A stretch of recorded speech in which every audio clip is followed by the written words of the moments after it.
by the generous support of our John Gamim Endowment.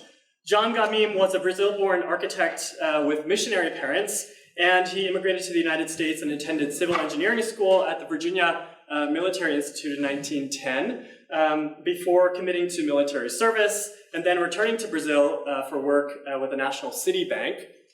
He was diagnosed with tuberculosis while he was in Brazil, and then he traveled here to New Mexico to take advantage of the desert climate and the sanatorium in Santa Fe in 1920 as a process of his recovery. And while here, he became fascinated by the vibrant art and architectural community, as well as the preservation of adobe buildings and Spanish missionaries. His subsequent architectural and preservation work was fundamentally committed to the Southwest, and his work can be seen throughout New Mexico. He was the UNM campus architect from 1934 to 1956, and he was responsible for many buildings here on campus, including the Zimmerman Library, the Anthropology Building, the Biology Annex, and many others. We're fortunate to hold his archives here on campus in the Center for Southwest Research in the Zimmerman Library. We might say that Gamim's practice and his legacy embodies the theme of this year's lecture series, Intersections, shaped by his Brazilian roots, his religion, his military and educational experiences, illness, and sensitivity to the landscape of New Mexico. The chosen theme of this lecture series, Intersection, stems from a desire within our school to think critically about disciplinary and professional intersections, so architecture, landscape architecture, and planning, but also those between political, economic, environmental, and social forces that impact cities, buildings, and the lives of those within them. So it's for those very reasons that we invited and are thrilled to have Mimi Zeiger here tonight. Mimi is fundamentally a producer of discourse in the best sense, and her writing and exhibitions are typically 2 steps ahead of the rest of us. She challenges us to think critically about our practices and our role as designers and planners in the world at large. Mimi is an award-winning Los Angeles-based critic, editor, and curator, and she describes her work as situated between architecture and media cultures. Most recently, she was co-curator of the U.S. Pavilion for the 2018 Venice Architecture Biennale, as well as Soft Schindler in 2019, which was an exhibition at the Schindler House in Los Angeles that uses the term softness as a term of resistance to our canonical and patriarchal understandings of house as a manifesto. She has published in the New York Times, Domus, Architectural Review, Architect, Archinect, Dzine, and was the West Coast editor of the Architect's newspaper. She received the 2015 Bradford Williams Medal for Excellence in the Writing about Landscape Architecture. Zeiger is also the author of several publications, including New Museums, Tiny Houses, Microgreen Tiny Houses in Nature, and Tiny Houses in the City. And she founded Loud Paper, which was and is an influential zine in digital publication dedicated to increasing the volume of architectural discourse. She has curated, contributed to, and collaborated on a list of exhibitions far too long for me to name individually, from Chicago to New York, to London, to Venice, to Shenzhen. She teaches at the Art Center College of Design and SCI-Arc in Los Angeles, and she has previously taught at the Parsons New School of Design, as well as the California College of Arts, or the CCA in San Francisco. Please join me in welcoming Mimi Zeiger.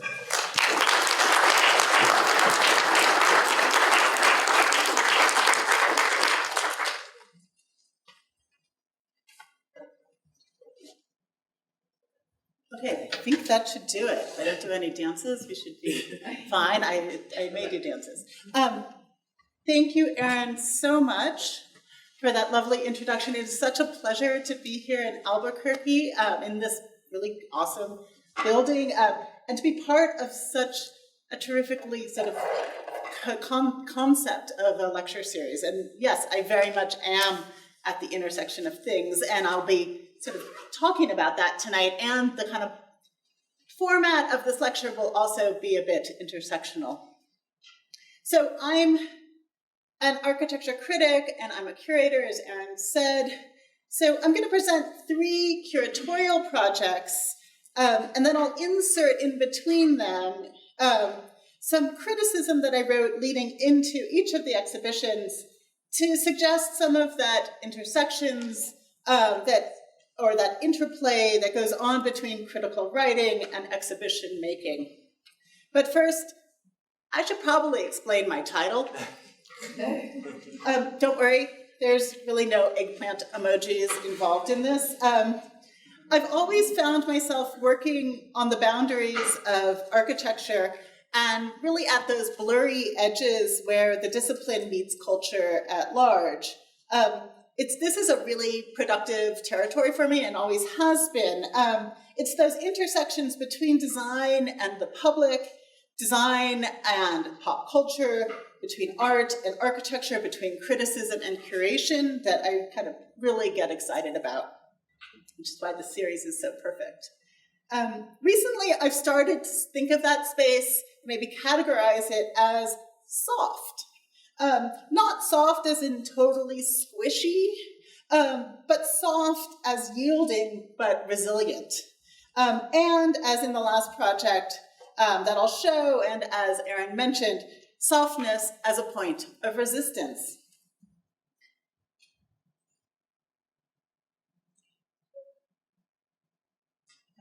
First, we need to go forward. There we go. I won't read all of these, but I'll start with reading this one. Architecture can feel like a paltry gesture in times like ours, times where the news cycle and social media conflate national and international politics with terror attacks and senseless killings of unarmed Black men and on-duty police. Times when all crises is crisis. Times when augmented reality of Pokemon Go represents the gamification and continued commodification of urban life, not the undoing of discriminatory practices that regulate public space. Architecture, then, as a practice is better equipped to respond later, in fact, much later, to create places of memorial, commemoration, and mourning. Construction's long lead time is a natural pause for reflection. So I wrote this piece in August 2016, about 4 years ago, and I was feeling overwhelmed by what was going on in the US at that time, kind of like I think we're probably feeling a little overwhelmed right now. And I was wondering how design and architecture might make a difference. So this piece, I think, was written right around the time that I was curating the exhibition Tu Casa es mi casa. And I'm going to hold it here and maybe hold it in your brains, because I think this piece of criticism suggests some of the issues of exchange that were starting to come up in my mind. How does architecture respond? How can architecture sort of be political? And how, especially as there was sort of talk of a border wall being constructed, how might Los Angeles relate to places south of itself? So Tu Casa es mi casa is an exchange between Los Angeles and Mexico City, or maybe a softening between those two cities. It's also sort of a softening of the modernist canon, which is a theme that begins to come up when I start to link my different exhibitions together. It was exhibited at the Neutra VDL house in Los Angeles, which was designed by Richard Neutra and was the architect's home and office for the better part of the 20th century. So here it is. For those who are Angelinos, might get a little weepy looking at Richard Neutra sitting on the roof of the VDL overlooking the Silver Lake Reservoir. The show was a collaboration between 3 organizations, the Los Angeles Forum for Architecture and Urban Design, Archivo, which is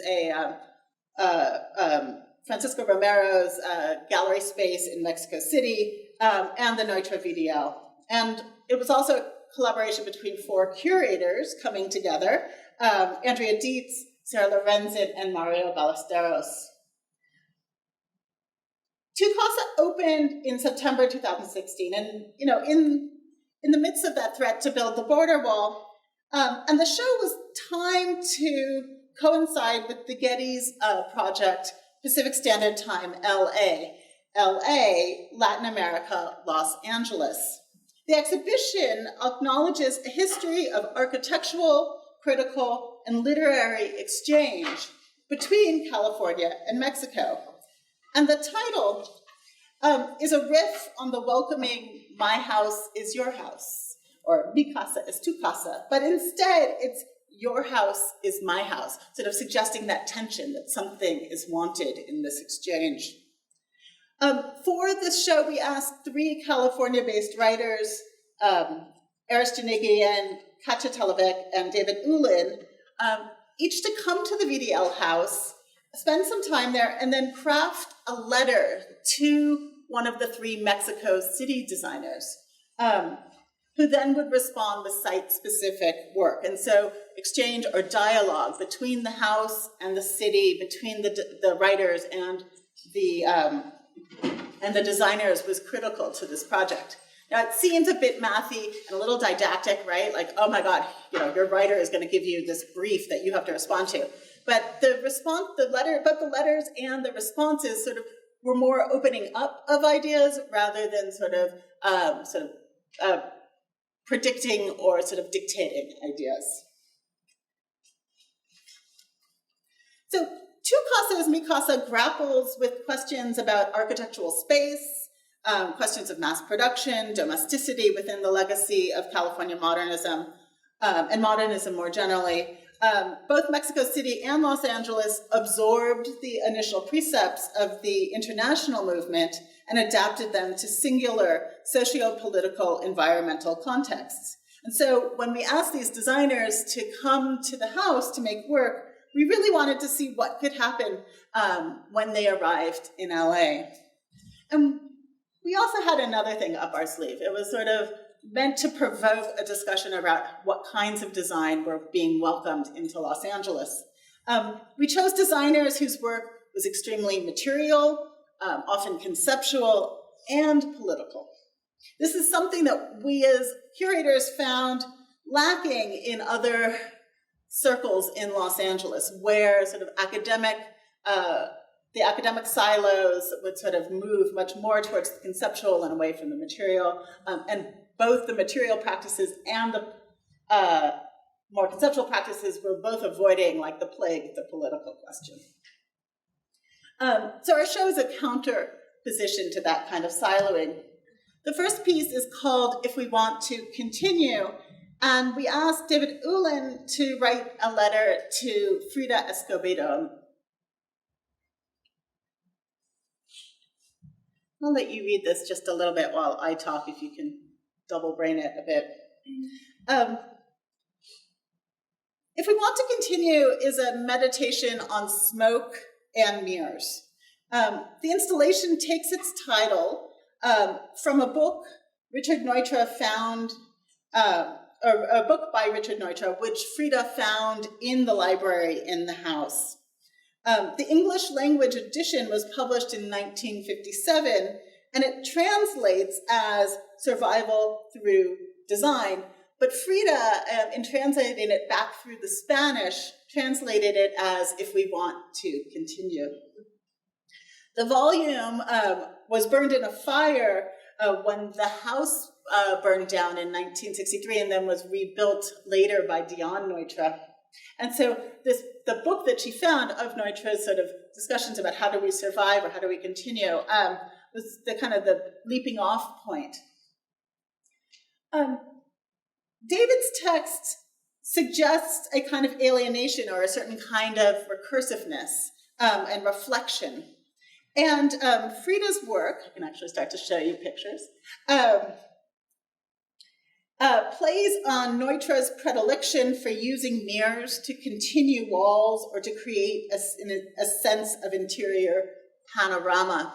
And so here what you're seeing is Neutra's office space with the windows wide open and a mirrored surface cutting on a 45-degree angle. It's the only 45-degree angle in the house right through the space. And what this does, it creates this kind of doubling or self-reflection and a kind of blurring of what inside is outside and this kind of entering into this question of self-reflection.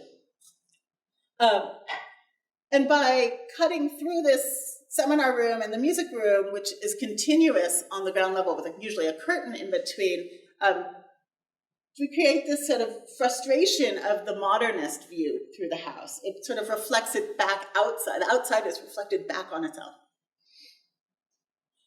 Here is the book that was singed, which is slipped between the wall and the mirror and sits on this little table you see here. And then it too is doubled in on itself. And then because we have this kind of reflection, we have a front of house and back of house. And I've always really liked how Frida's office created the kind of a stage set. So in the exhibition, you could walk behind it and take a look at like, what is the prop that is making this sort of amazing sort of play of light happen.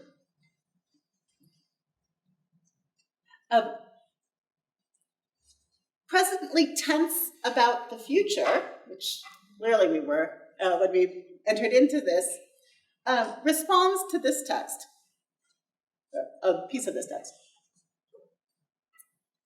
by Katja Telovic. And the work is by Pedro Iguana out of Mexico City. Katja's text, as you can see here, are sort of episodic, passive-aggressive notes, right? So like, when asked what you like to be, you say an architect. When asked what you like to build, you say, I'll build it all. A site-specific paradise buttressed by a glass wall. So Pedro Iguana sort of thought about these kind of idea of notes that would have been placed around the house, almost a haunting of this house.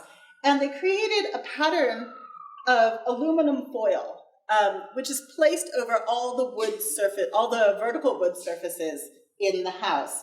And this aluminum foil, which is really dumb, right? Like it seriously was just rolls of restaurant-grade aluminum foil that had been patterned using some routed MDF boards, which the patterns were drawn from the modernist buildings around Mexico City. So we're, again, translating one city to another city using a very dumb, ordinary material, and what we get is a kind of a little bit of a hallucination within the house.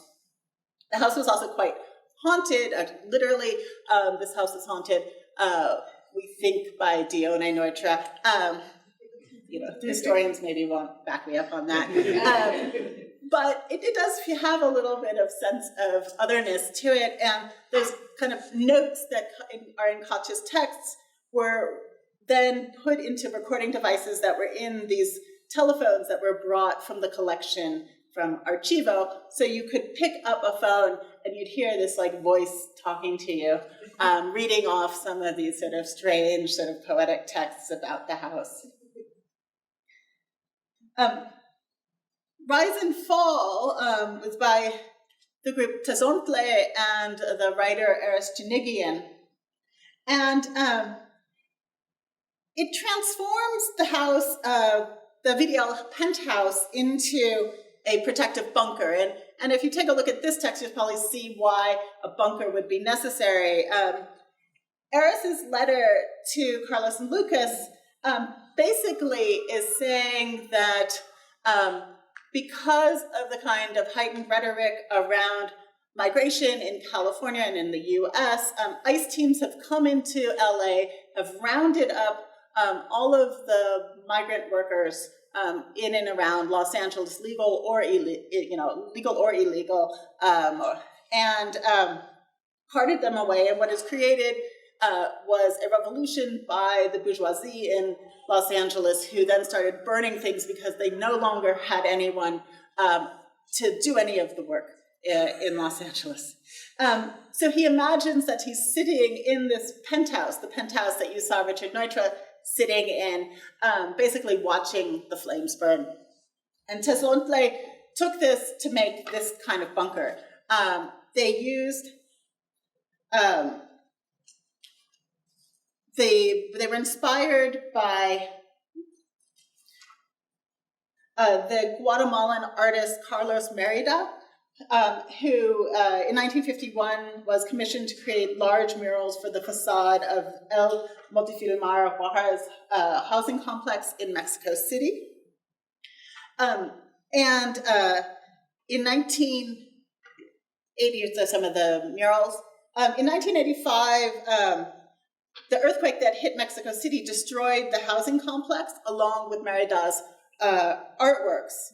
And very ironically and kind of awfully, this project was late to be installed in the house because these large fiberglass panels that make up the kind of bunkering surface were basically at the airport during the most recent Mexico City earthquake, and so they couldn't get shipped out for another week and a half later.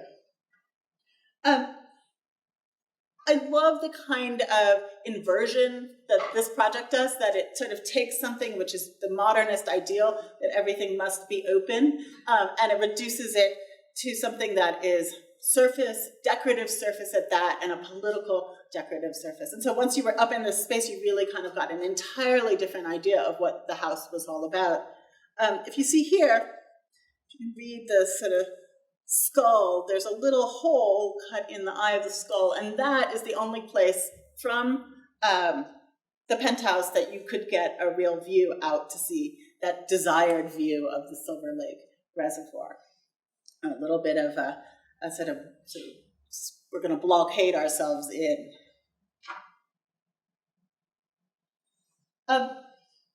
So that show from 2016 sort of moved me into some more writing around the same moment.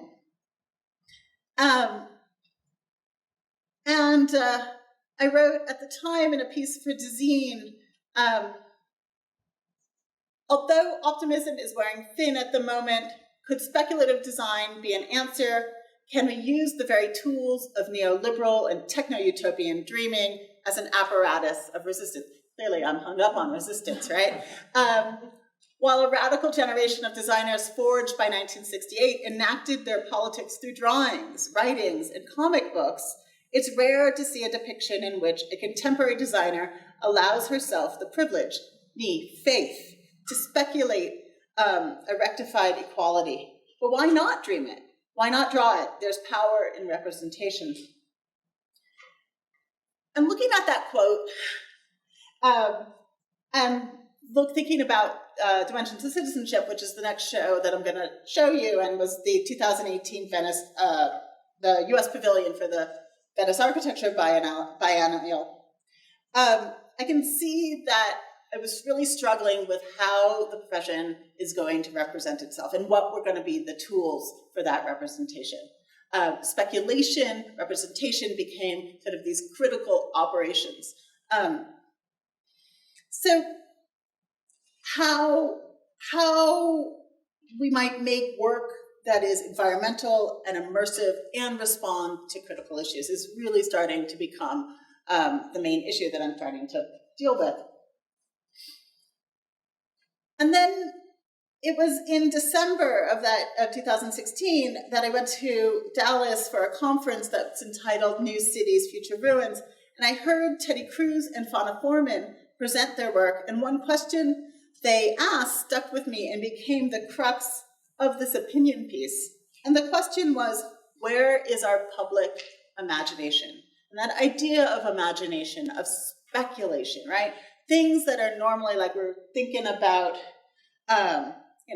starving polar bears and all these things, eco-apocalypse, bike lanes like zipping through London on giant overpasses, right? That's what we're dreaming up as the future.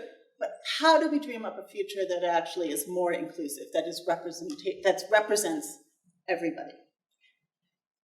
And then I got news that I was going to be working on the Venice Biennale. So this show, in a way, is kind of an answer to that question that Teddy posed and then I posed. It's a reckoning with sort of what are the tools of representation. My co-curators, Anne Louie, Neil Atkinson, Iker Gill, and I, with the support of the Art Institute Chicago, the University of Chicago. We represented the United States on an international stage, and we wanted to face the very real challenges of nationhood, of citizenship, of migration, of xenophobia, but we also wanted to find tools that could give us hope. Dimensions of Citizenship begins with the belief that architects, landscape architects, filmmakers, writers, and artists indeed have the skills and the tools not to simply observe the events going on around us, but to envision alternative futures. So here we're looking at the brilliant sort of GIF logo designed by Infoco out of Los Angeles. This sort of Bucky dome-like polyhedron that could be both multi-sided and zero-sided, that could represent all these different sort of ideas that we were going to be pouring at it. We developed this really early on in the process, and then in a way had to develop a show that would match the kind of complexity of the graphic design. So in thinking about, all right, how do we do this multitude of stuff, right, and put it into a show, we look to things like Afrofuturism as a reference point. And the opening to our catalog reads a quote from Samuel R. Delany, the Afrofuturist author, who writes, "Only by having clear and vital images of the many alternatives, good and bad, of where one can go, will we have any control over the way we may actually get there. In a reality tomorrow will bring all too quickly."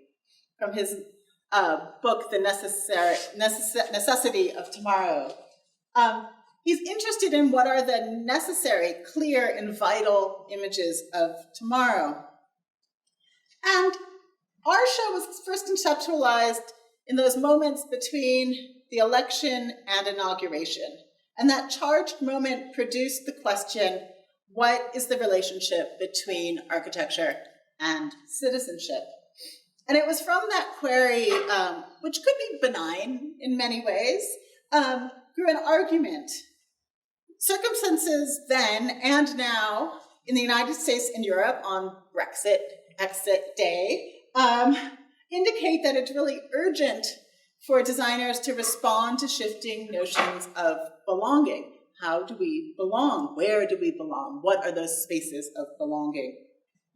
But as designers, we're makers of spaces and places, of buildings and cities, and we have to reckon with questions of inclusion and exclusion as they're acted out on public streets and in airports, or airport closings and people not being allowed into the country anymore, at border crossings, and also in our digital networks. So it was through 7 commissioned new works by architects, landscape architects, artists, and designers, as well as a suite of films, on-site programming, off-site programming, commissioned essays, a website. I mean, if there was something we could do for this project, we did it, tote bags. But Dimensions of Citizenship aim to construct a framework to render visible architecture's engagement in these questions, but really how to visualize inclusion and exclusion. Here we are at the US Pavilion in Venice. The overall theme for the 2018 Venice Architecture Biennale was free space, and this was chosen by the curators, Grafton Architects. And as curators, we agreed with the idea of free space, like that's great, space should be free. We thought that, yeah, that really could encourage architecture as a potential site for openness and civic activity. But we also question, like, who has access to all this abundant freedom, right? You gotta be able to get there in order to enjoy it. And just what cost? So this is the US border wall, not blown over, with prototypes shown here from Tijuana. And this is usually the first example of what comes to mind when thinking of architecture and citizenship. In a way, it's the most obvious and also the worst example of the ways that citizenship is a condition that is both producing and produced by the built environment.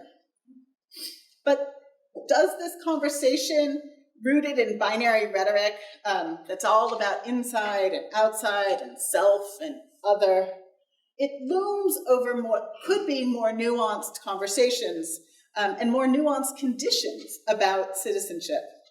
Can architecture speak to, for example, all the conditions at the border that we're looking at here that aren't pictured, right? The cross-border wildlife habitats, the shared watersheds, the indigenous lands, the cultural and business ties that connect people across the border. So we're really inspired by this quote by Wendy Brown, because we really like how she talks about border walls in general as a paradoxical condition, right? So that for every time that there is a wall built, there is an equal pushback of undermining that wall, right? The largest tunnel ever found was just found at the San Diego border most recently, right? So every large effort has a counter effort to it, and that's a paradox. And our keen observation points to both the violence of divides, such as a border wall and detention centers, but also looks at social networks, experiences of statelessness or wandering, loopholes and anomalies of sovereignty, transitional flows of capital and labor, and those overlapping allegiances with, comprise all of our lived experiences, right? We're a member of an online gaming community, we live in a neighborhood, we support different football or basketball teams, right? All of these come from different sections of belonging, and they all have sort of architectural conditions that go along with them. That all said, again, it's a hell of a way to structure a show, right? How do you fit this all into that little pavilion that I was showing you? We needed to structure the exhibition around these ideas, and our hope was to look at citizenship from the scale of the body to the scale of the cosmos, and it was with a hat tip to the Eames's power of 10, which we see here, and that really telescopic way they represented the smallest point to the largest point in our existence, that we organized the exhibition around 7 scales: citizen, civitas, region, nation, globe, network, and cosmos. And then we commissioned 7 interdisciplinary practices, each with strong track records of translating research into architectural expression. In the same way that I think in the Tukasa show that we're looking for practitioners who had a material presence and a research presence in their work. Here, we wanted to make sure that we had practitioners whose built work was, and their research was, really going to be grounded in the making of something. So we wanted them to create kind of immersive works for Venice. And the scales framework allowed each team not to just take on okay, just go solve citizenship right now. But in a way they could go very deeply in a narrow segment. What was very surprising is that we found that for every time they went deep, it was those deep cuts that then connected them to the adjacent cuts or even across the different scales. So we begin with the scale of the citizen, with Amanda Williams and Andres Hernandez in collaboration with Shawnee Crow. Amanda and Andres are Chicago-based artists and designers and educators, and they both work with questions about race and place. And they collaborated with Shawnee, whose work with hair and braiding evokes questions about the way that African-American women change their bodies to fit into more hegemonic spaces. So we started here in the courtyard with this piece. And In Venice, Amanda, Andres, and Shani focused on the fact that many cannot actualize the rights and benefits of US citizenship, specifically how the African American body is often seen as fugitive, unwelcome, or transgressive. And their piece, Front and Center, here is called Thrival Geographies. In my mind, I see a line, and it's a riff on this idea of rival geographies. And it was inspired by two historical figures, Harriet Jacobs, who escaped slavery and was an abolitionist, but she had to hide in the liminal spaces of a building with her daughter between the roof and the rafters for 7 years to save her life. And Harriet Tubman, who you probably know, whose emancipatory spatial network of coded signals and safe houses became, of course, what we know as the Underground Railroad. So ultimately, Amanda and Andres' and Shani's courtyard installation was made of steel and hand-braided cord, and it explores the manifestation of this mantra, Black women's space matters. And here you can see it was this liberatory space. So we see here the space of this kind of idea of shooting up and over the pavilion, which is kind of like the gesture of the Underground Railroad ties, metaphorically. And then this enclosured space, which is sort of a safe space to sort of express the body. We also did in the opening weekend a performance by Shani Crow, who sat in the courtyard and performed the act of braiding her own hair, and then finished her performance by laying herself in this kind of chariot pose with her own braids layered on top of the hand-braided work that she created.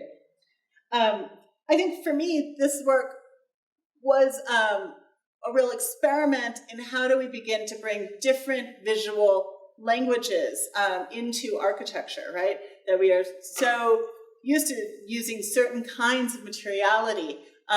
What happens when we bring in a wholly different sort of set of ideas, and where do those take us spatially and materially?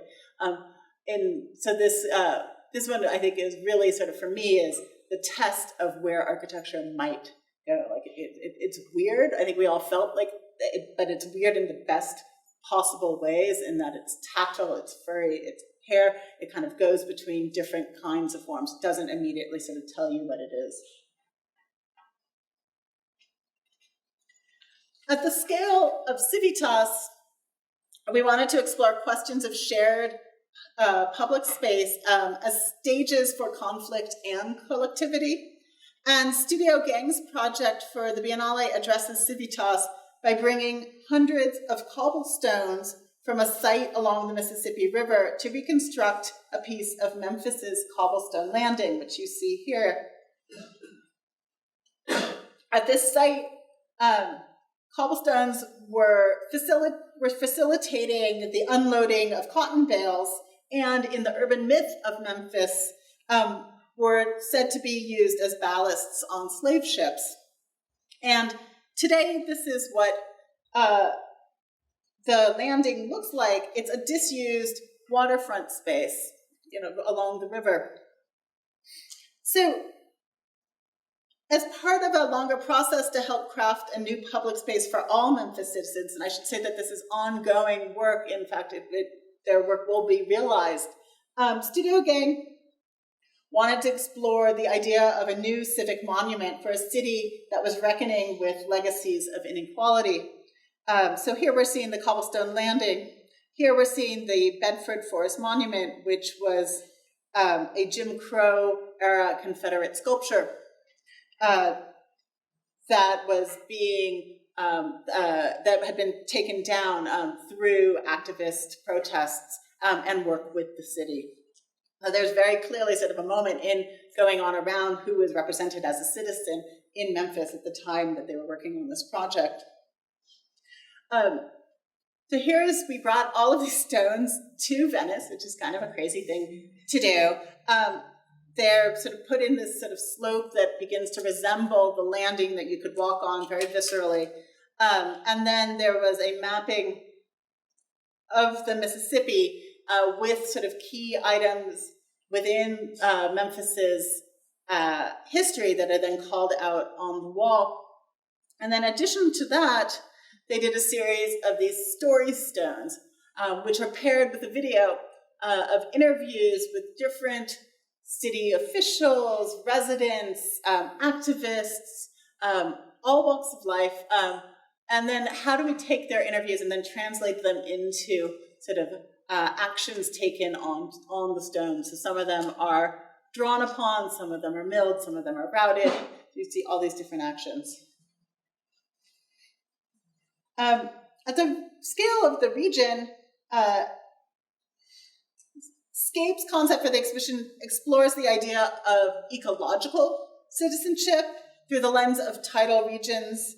And their site was Certosa Island, as we see here in the Venice Lagoon. And it's a place that's fallen victim to things like industrial processes and pollution, rising tides, and certain climatic forces.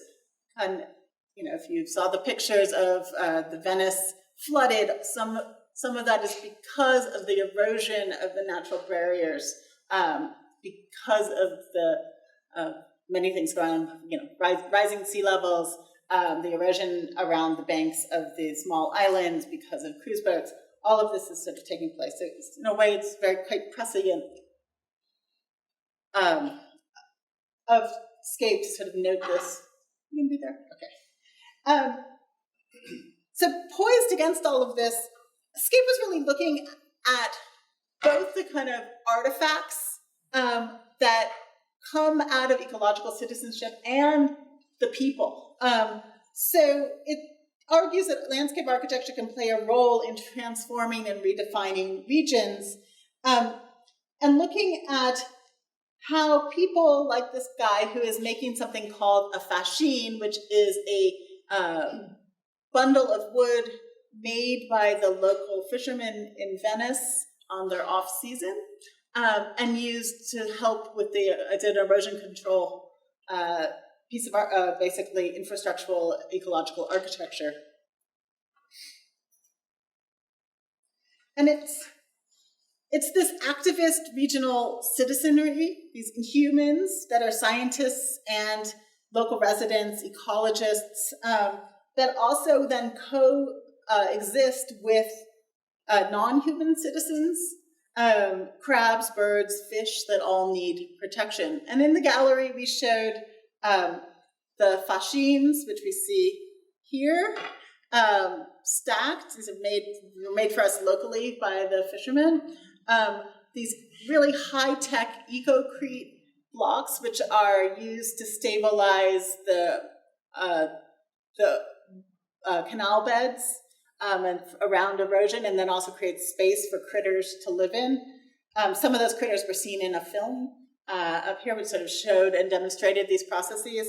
And then core logs, which you've probably seen along highways, which are these coconut hemp log kind of bundles, which are also used to sort of keep debris and from flowing into waterways.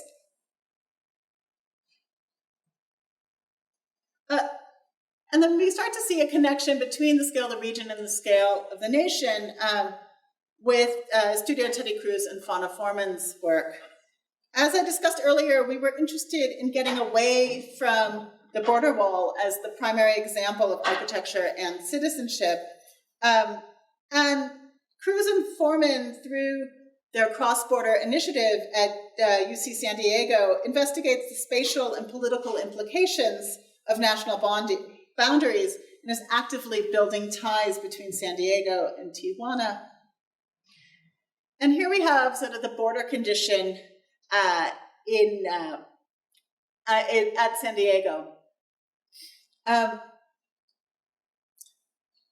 Their project is called Mexis, a mashup of Mexico and US, subtitled A Geography of Interdependence.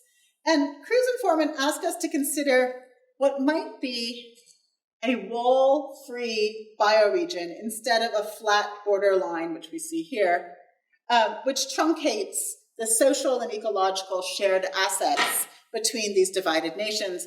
And in the gallery, they showed this large sort of something that Teddy likes to call a monster, this like white sort of amorphous form, which is actually all the watersheds along the border. And you can see the track of the Rio Grande as well. And then what if there was no border wall? What if we recognized this as a spatial area that encompasses the things that the border can't contain? Watersheds, indigenous lands, ecological corridors, migratory patterns. So by defining a thick border area, Cruz and Foreman suggest an option for citizenship that challenges dualities. Suddenly, this is a soft area. It's a speculation.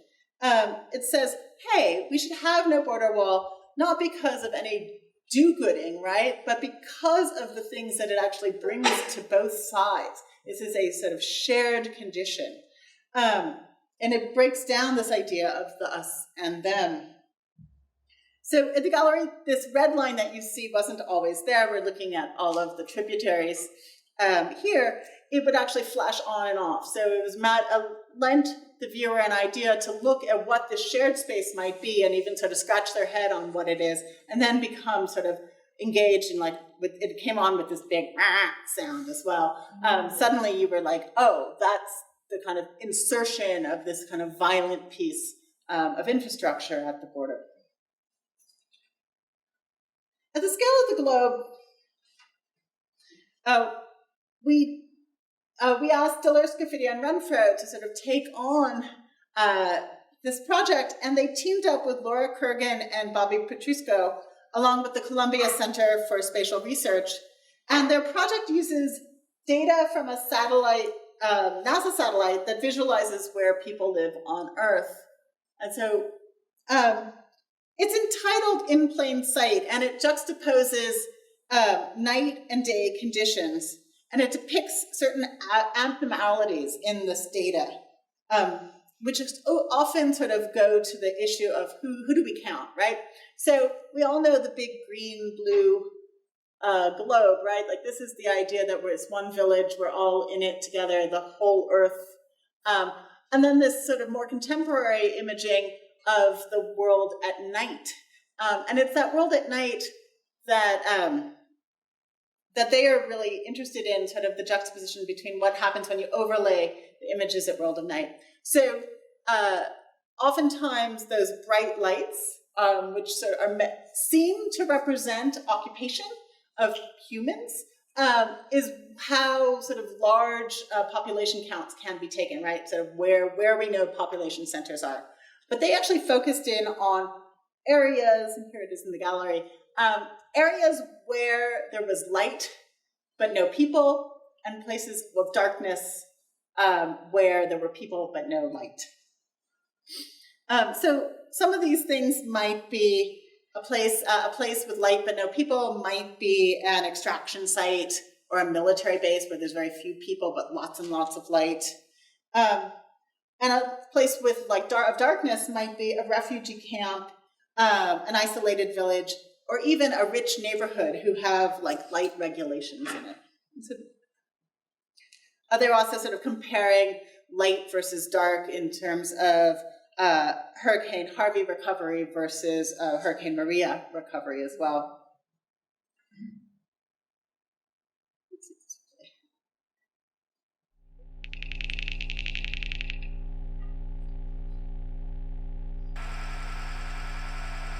Here we're looking at sort of the different eight case studies and the zooming in on these different kinds of sites. And in particular, I'll show you this one, which is an extraction site in Congo with a power line that runs from one side of the country to the other. As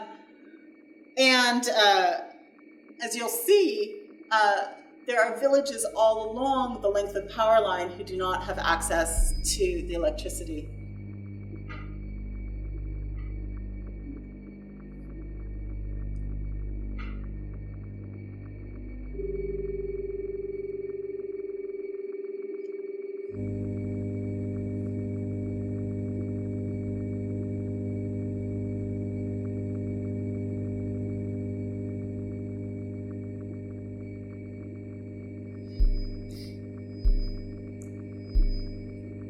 start to see the kind of population centers line up along this pipeline. So with this project in plain sight, Jessica Renfro, Bob Petrusko, and Laura Kurgan are suggesting that satellite imagery gives us a false sense of the global village. And the work reminds us that data doesn't simply represent the world, it actively constructs it. And so in their sort of revealing of these spaces of animality, they're hoping to then be able to rewrite policy. And this is currently on view at the Philadelphia Art Museum as part of a New Futures show going on there.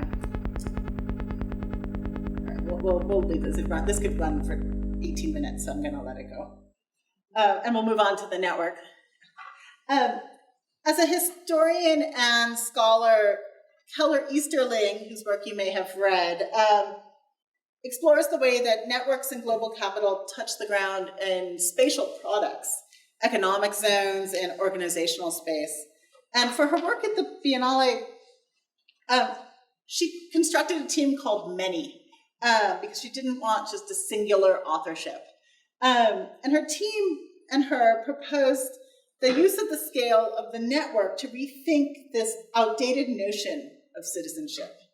They built the platform, which is also called Many, in its design stems from another paradox that Keller is really ardent in explaining. Why is it that global infrastructure can easily move billions of products and tens of millions of tourists and cheap laborers around the globe, but there are few ways to facilitate the migrations of people in response to political, economic, or environmental crises, right? You can get that Amazon package really quickly, but if you got flooding in your home country and you're trying to migrate somewhere for safety, it becomes extremely hard. It becomes this giant network of NGOs. And she says that the NGO system is perhaps not always the most conducive way to sort of suggest new ideas of migration. In fact, she thinks of this as more of an idea of cosmopolitanism. And it's a peer-to-peer network that she built that we showed on iPhones. And it connects those with needs on either side. So no one is in need. Both people have needs. And so it begins to pair these needs. It's really B2B, right? It uses language of sort of the tech culture. So for example, there might be in Ecuador active retirees from the US needing to go, and they want to save money for Social Security, so they can go and offer expertise on industry or infrastructure, or small and large ways of sort of circumventing these questions. So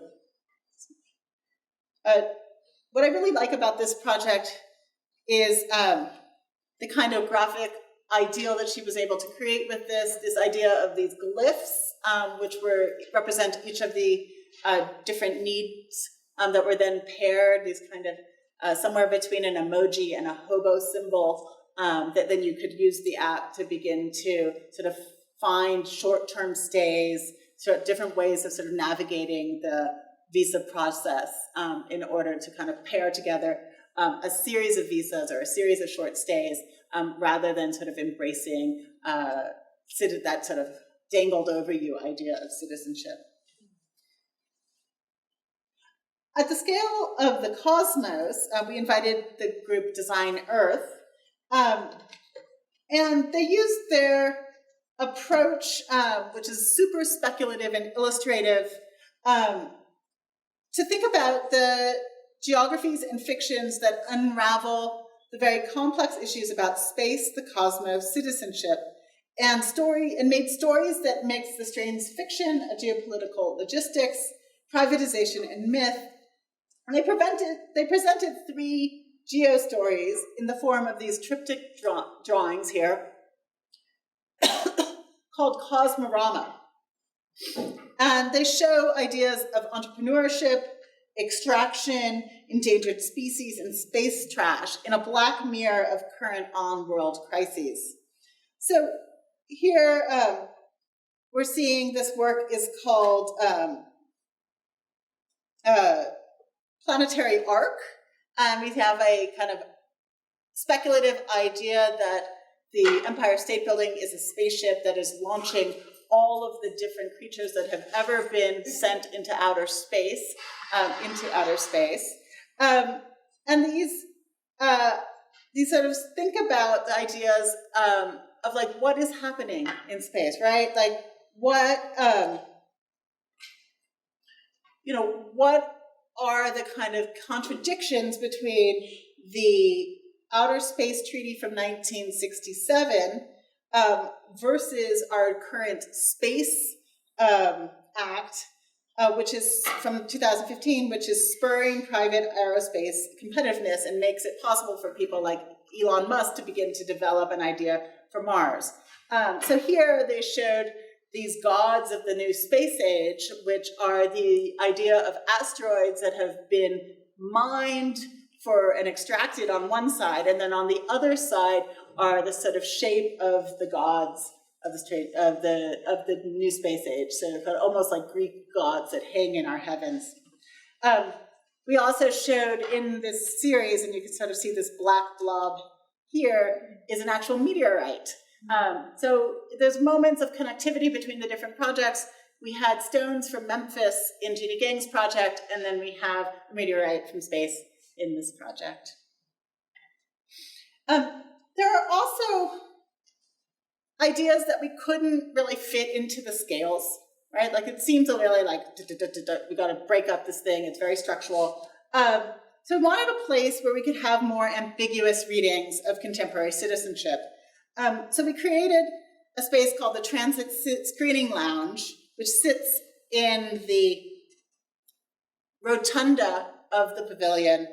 And it is in reference to the space of the transit lounge, that space of non-belonging and a waiting room for travelers at an international airport who are going between flights and not going through customs. And this is a space of movement, migration, transgression, transmission, travel, and mobility. And so we featured artists and interdisciplinary practitioners, filmmakers, whose work use narrative and speculation. They're often a bit surreal. The projects here, we're seeing Mika Rottenberg's very surreal project, which talks about the border of Calexico and Mexicali vis-a-vis the kind of manufacturing going on in Shenzhen. So, or say here, a work by the artist Francis Badomo, who's a Ghanaian filmmaker, and it tells an alternative history of 1960s Zambian space race program in parallel to the US space race. Or in this bottom corner, Liam Young's Where the City Can't See, which sort of pictures the city of Detroit through LiDAR scanning, which is the kind of technology used by the self-driving cars in order to navigate, and suggests that there's spaces, different ways to sort of clothe the body, different ways to move in order to avoid the vision of the autonomous vehicles. This was a huge project, as you can tell. I'm like sorry to bore you with all of it, but it was so many collaborations. It also sort of included this partnership with eFlux Architecture and a catalog designed by Infoco with essays by historians, theorists, and critics. It's available, plug for the book. It's actually, it sort of goes deeper into so many of these things that I just really kind of glossed the surface of, especially the texts. So this takes us almost up to date. This is the last bit of stuff. So this past August, I was asked to research and write a piece about the history of women and architecture, with particular emphasis on the rise of feminism in the 1970s. And I also spoke with contemporary practitioners about where we stand. And I was struck by something that Laurie Brown said. we had been talking about this idea of where are all the women architects, right? Like, why are they not represented? And she really pushed back on that question and said, we're asking the wrong question. This is not about writing women into bibliographies and not just about adding them to design teams. We need to ask, what are the different ways that women create practice? We've been kept out of this by patriarchy, so we're inventing different ways of practicing. Feminist models challenge the status quo, challenge the way things get built. And this was in my head, and this kind of other ways the feminist practices was in the way some of the underpinnings for the exhibition Soft Schindler, which is the last show I'm going to show you, and sort of more elaboration on this idea of softness that was at the Schindler House. This question of bringing the histories of women into the canon and also looking at the different ways that women practice seems critical to sort of updating where we stand now in the profession. And for the exhibition Soft Schindler, we finally got to softness. I was looking at who were contemporary practitioners who were working within material language of softness, but also working within this iconic house, the Mack Center for Architecture, or the Schindler House, King's Road House, which you may or may not be familiar with from history class. Built in 1922 by Rudolf Schindler, it's considered a pioneering piece of modern architecture. In fact, it's one of the earliest pieces of modern architecture in Los Angeles, and really is kind of even by the 1940s, it was considered part of the canon. The house is run as a gallery space by Mack Vienna, and they asked me to do the show. So Schindler had picked up these principles, working for Frank Lloyd Wright, about inside and outside, all these sort of ideas of California modernism, and as well as combining them with his own bohemian sensibilities. And the residence itself was meant for two families. On one side, here was the family for the Chase family. On the other side was the Schindlers. And so this idea of a binary is sort of embedded in this house, but it never was really fulfilled that. It was always sort of some kind of sort of irritation was going on at that edge condition. So I wanted to look at this house, but I also wanted to look at other things that happened in this house, like this. This is when Pauline Schindler, who was living estranged from her husband on one side of the house, and he was living on the other house, decided to paint the inside of this canonical piece pink. It's kind of salmon pink. Later, she would install a shag carpet. None of that exists anymore. There are just little traces of it in the house. And this provoked a letter from Schindler, as you could imagine. They only communicated through letters at this point. Their marriage had broken up about maybe a good 15, 20 years prior to this letter. She had traveled, but now they were living and only communicating with these texts. And here he's like, "Dear madam," like, you can really hear, like, "You are messing with my really cool thing." But I was really interested in, like, how do we bring back this history into the house, but not make a historical show, right? Like, I didn't want to just show these letters, which are cool. I wanted to maybe evoke the feeling of the space that you get here. And I invited a number of contemporary artists and architects, some to make installations, some we just brought work and installed them in the house. I was also looking at things like, this is Golka Shire, who's an art collector in LA, and this is her when she lived in the house, right? Again, the harsh piece of modernism suddenly is very luxurious and kind of sexy and like kind of just all over the place. So this is the show. This is one of the rooms of it. This is a work that suggests the kind of this both and, right? Like the house can be both modernist and sort of evoke this kind of softness.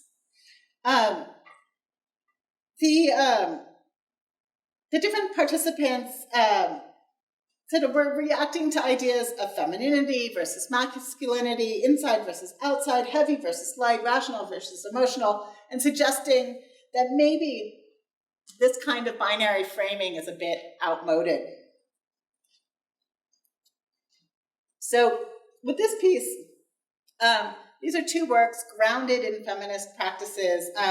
These pink pieces are called Felty by architect Brian E. Roberts, and they're meant to be squeezed, so you can sort of pick them up. They've got these long tails. They're kind of anthropomorphic and heavy and tactile. Brian E. was sort of exploring the different ways that weaving practices and other kinds of craft practices often found in the feminist art practices of the 70s and 80s could then be incorporated into architectural practices, as seen here. The hanging works are by Tanya Aguinga, and she draw on her personal history of growing up along the border in Tijuana and having to commute back and forth from Tijuana to San Diego to go to school.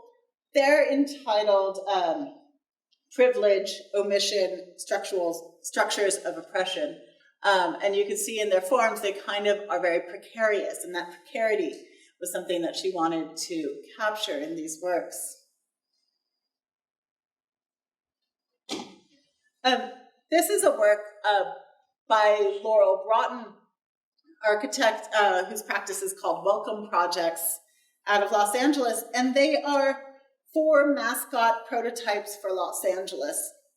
This is a scenario that she suggests is in 2024, when Los Angeles, which is a place of giant donuts and like buildings that look like hot dogs, like it's a theme park, right, at Disneyland, that LA becomes the theme park that it had always wanted to be. And by doing so, the citizens of Los Angeles sign a covenant to become mascots. So these are some of the things that you would do as, like you would do jury duty, you'd do mascot duty. These are based on the text by Rainer Banham, the 4 ecologies for Los Angeles. So we have here with the surfboard, Surftopia, Autotopia, foothills, and plains of it.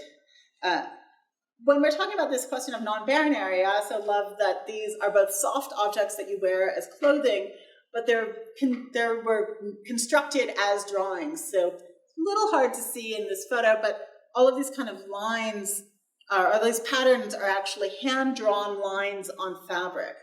So we show one of them hung on the wall to sort of illustrate that these are both drawings and clothing. These works are by the Australian artist Alice Lang, who's based in LA, and her pieces are titled Better Half, 1, 2, and 3, and Cut Out. And these are super expressively glazed torsos and busts, and they're meant to sort of undermine these ideas of masculine dominance. And the materiality of here, that it's really tough to show in this picture, but the glazes she uses are lava glazes that kind of explode out of these vessels, layered marble glazes, which sort of produce a kind of like almost liquid sort of softness across the forms of these. And then she also makes this stands that they're on. I thought this piece was going to look awful in the house. I was really, really worried about these works. They're brightly colored. They're, super anthropomorphic, right? And I was really surprised that in this kind of questioning of what is an alternative history of this house, that the house actually truly absorbed them. They became like, they just feel right there. And the light plays over them, and they kind of, the bright colors are sort of in sort of moderation to the kind of redwood and copper that was Schindler's manifesto of modernism. And so I think part of that goes to tell you that like we could insert many things into the house, and it kept saying like, yeah, this is okay. Like keep bringing it on. This is a work by the New York architects Leong. They created 3 vessels for fermentation, and this is the fermentation expert and culinary expert Ai Fujimoto, who was one of the 2 people who made ferments in these vessels, and then we had a tasting of the fermentation. So it's these very heavy, they're made out of gneiss, which is a kind of black stone. They're 3D carved, like super polished. And then they kind of hold things like chunky misos and fermented lemon and sort of soy sauce. And we had a tasting party and actually ate the food that came out of these vessels. So ideas of sort of domesticity and like where is hearth get questioned. Here we see a work by the artist and architect Jorge Otero Pilos and his latex castings of choreographer Merce Cunningham's dance studio in New York. And these are soft, they're latex. He basically took latex and covered the walls of the studio and then carefully pulled it off, and then that creates the kind of surface of these light boxes. They're really interesting in that why would you bring something from New York to LA? Well, they problematize our interpretation of time and place and memory, and they capture what is maybe immaterial, dust and the residue of decades of dancers, transferring one sort of detail from one room into another. But also placed in the King's Road house, the 2 works alternate, sort of amplify an alternate history, specifically that John Cage spent time in the Schindler house and in fact had a connection to Pauline. He had a short-lived affair, some say of the mind, some say it was a love affair. We don't really know. There's a series of letters between them. And so Cage, who is Cunningham's partner and collaborator, becomes this sort of absent figure that connects one space to the other space. And then in the clerestory windows, we have this frieze by the architect's design bitches out of Los Angeles, which is called Don't, I Will. And you begin to see it in all the different photos. It sort of tracks through the house. It takes the kind of essence of the letters between Pauline and Schindler that were kind of these sort of forceful moments, and puts them in this space that no one usually notices, right? And sort of meditates on, well, what is this in-between condition of the clerestory? And what happens when we put these both reflective and transparent sort of slogans in them? They pick up the sun, they cast shadows, they reflect. It's sort of this, it's subtle yet really fierce way of sort of occupying the space. This is a work by Pedro Alonso and Hugo Pomarola that looks at the construction techniques of the Soviet bloc and the panelization of concrete panels for building stock, housing stock, and also pairs that with the West and the steel construction of the 20s and 30s, and we have olive oil walking off a beam here. They make soft the idea that architectural history and the kind of research into construction methods has to be kind of solid and boring by basically giving us how this was meant to be interpreted by popular culture. So all of it is told in a series of clips of films, cartoons, and other kinds of animations. It also in the house suggests 2 more stories. One is Pauline was super left and had communist leanings. So this sort of suggests sort of her sort of pinko technique, especially around that time. A lot of people of this period in LA were investigated for their involvement with communism. But also in a material history, this was the first room where Schindler experimented with tilt-up concrete panels. So we're talking about panels on one hand from the Soviet bloc, and then the 1922 panels that he used, which were meant to be raised with two people in the house. And they were kind of a failure in certain ways. They're cracked. There's certain ones that have the building paper sort of wrinkled into them. So there was this kind of nice, unexpected synergy that happened when we put this project there. And then lastly, this is sort of a continuation of the Design Bitches project with the words, when you touch me, I fall apart, which kind of is a little bit like the nature of the house these days. It's a little bit precarious. And then another piece, which is a screen with an illustration that they did that sort of is a wormhole into this potential speculation of what the house might be. So this is really just a snapshot of Soft Schindler. I didn't want to show you all of the works. I would we'd be here for hours and you'd be so asleep. But this show is, in many ways, so wholly different from Dimensions of Citizenship.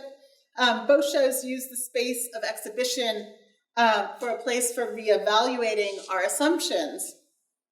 But there are also, and I think all three shows, in their dialogue with the criticism, they pose tough questions through design, right? In a way, they're a call and response.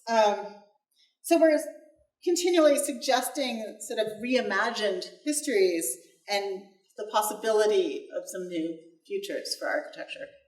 So with that, I want to close and say thank you very much.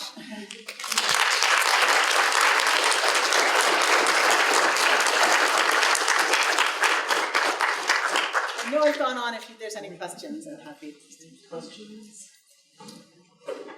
I have a question. Thank you so much. This was fantastic. I have a question about the term soft and how you're thinking about it and really charging architects to think about alternative practices at some level as well. You know, there seems to be also a kind of collaborative nature to all of the works where you're there are many artists in dialogue with landscape architects or planners, and I wonder what your thoughts might be about a kind of softening of more traditional architectural practices. If there is, would you say that equivalent would be a kind of dialogical practice where they would be in conversation, or if, I don't know. I mean, I think in a lot of ways, what I'm suggesting is something that maybe exists in practice already, right? Like a building is not constructed by a single individual, but in recognizing the role of sort of the office, right? The larger sort of contributions of many individuals, of the construction teams, of all the, we can start even there, right? In the most traditional of practices, they are collaborative. And then to suggest that actually some of the most experimental practices and people doing really interesting work today are indeed looking to collaborate with artists, they collaborate with communities, are opening up the siloing of the discipline, right? That we're not just looking at our own sort of narrow history, but finding ways to connect to sort of these things outside ourselves, and not in a kind of parachuting in kind of way, but actually sort of as a real generative and productive way for both parties.